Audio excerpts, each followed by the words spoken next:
मराठ्याच्या विरोधात गेलेल्या माणसाला निवडणुकीत पाडायचं म्हणजे पाडायचं.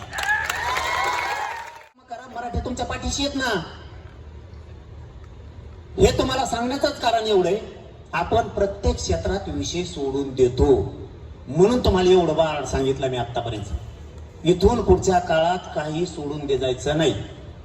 मराठ्याच्या विरोधात गेलेल्या माणसाला निवडणुकीत पाडायचं म्हणजे पाडायचं. भलं त्याची संख्या लय मोठी असेल, एका गावात आपली थोडी असेल, त्याचा का प्रचार करणं आहे ना. ती बी तच करते, त्याची थोडी आहेत ना,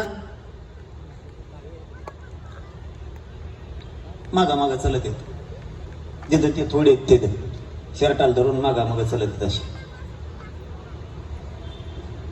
पण मतदान आपल्याला नाही करत. इथून पुढं मराठ्यानेच तरच वागायचं.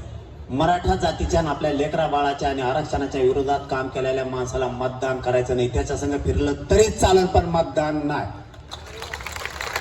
मी असो नसो, ही मोहीम तुम्हाला सुरू ठेवावं लागणार आहे, तर समाज जिवंत राहील, तर समाजाचं वजन राहील. कुणी गोड बोलला गेलं की सोडून दिला, अजिबात सोडायचं नाही. कोणची लढाई लढताना ताकदीनं लढायची. आरक्षणाला पुन्हा लढायची वेळ आली तरी आपण ताकदीनं सगळ्यांनी एकजुटीनं उभं राहायचं, पुन्हा लढाई जिंकायची. हटायचं नाही. तुमच्यावर संकट आले आम्ही धावून यायचं, आमच्यावर संकट आले तुम्ही यायचं. हे बळ आपल्याला एकमेकाला द्यावं लागणार आहे.